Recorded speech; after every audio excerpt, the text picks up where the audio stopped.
What's up, guys? Yesterday was 420. I was going to post this video yesterday, but I just didn't get around to making it, so I'm doing it today. And this is a video about weed.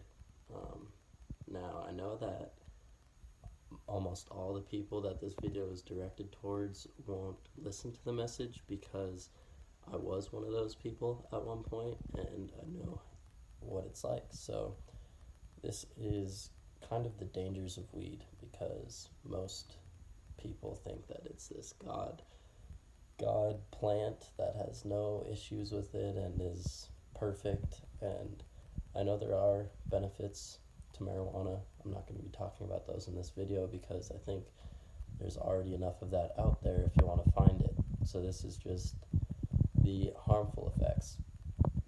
Now, most people, especially people who use marijuana, think that it's not an addictive substance, and that's just not true.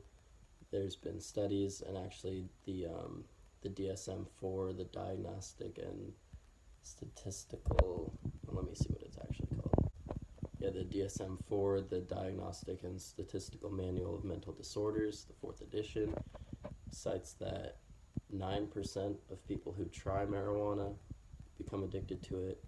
That goes up to like 17% if you try it as an adolescent, and 25 to 50% of people who do it every day become addicted to it. And that's a fact. I have anecdotal experience. I had withdrawal symptoms when I tried to stop marijuana, so I was addicted to it.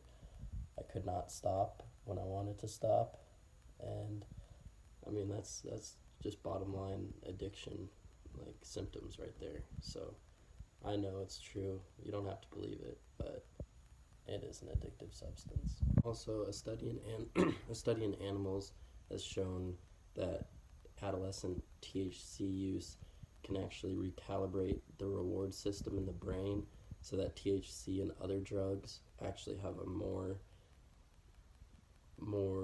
potent impact on your mood and like just your state of mind than dopamine, the natural feel-good chemical in your brain. So that can lead to dependence on marijuana and other drugs, because it can literally be the only thing that makes you feel good, and I have experienced that.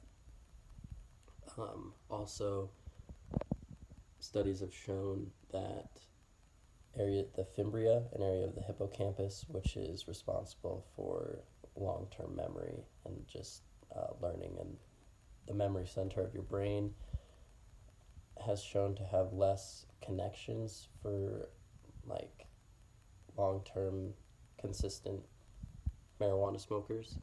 Now, one study did show that this can be improved and actually fixed after like 4 weeks of not using marijuana.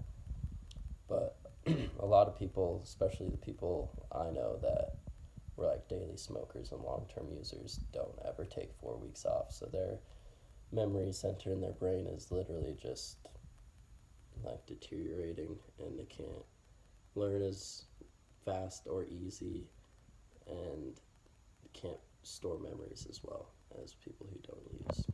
Another thing people often overlook is using marijuana while driving. I know I did. I would always be smoking marijuana, so driving was no different, and it actually increases your chance of an accident by double, basically.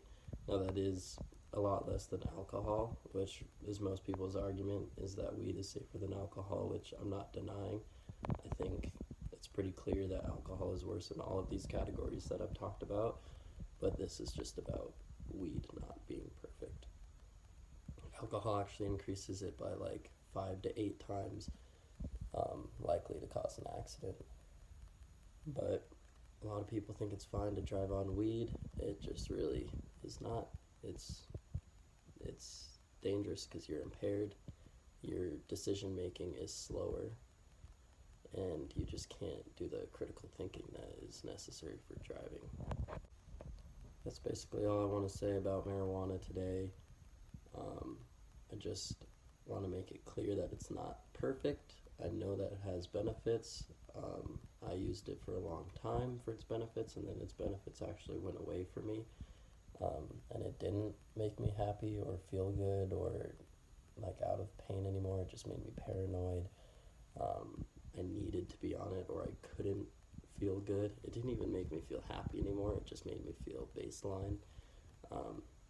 So I think it's important to talk about the dangers of it if someone wants to try it. I'm not advocating for like everyone to be sober from everything for their whole life, but it's definitely slipped under the radar of drugs for some reason. Just because it's a plant, that doesn't really make sense to me. Opium's a plant. I mean, a lot of drugs come from plants. Alcohol comes from a plant, and it's one of the most addictive substances on earth. Tobacco also.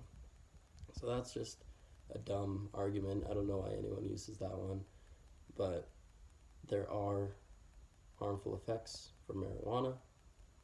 It's important not to mention them because I think it actually gives marijuana users and marijuana a better name if you talk about the bad things, because if you just pretend like it's this perfect thing, you're kind of delusional, and your opinion doesn't really matter.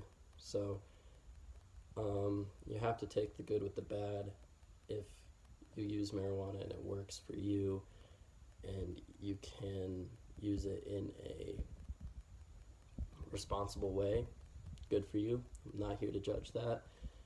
I'm not here to judge if you can't use it in a responsible way. I know I couldn't, which is why I cut it out of my life, but I can't make that choice for anyone else. If this video brings something up in you that you want to change that, that's your choice. I'm not trying to push anyone to any use or not use of anything. So, but if you decide that you do want to and you need help, you can reach out to me. I'm free to talk to anyone about addiction, especially marijuana addiction, because that was my drug of choice. I also am an alcoholic, I think. So if you want to talk about that too, I'm open to talk about that. So I hope this video helped someone. I hope that in the future people will be able to see the positive and negative effects of marijuana and other substances. And thank you for watching.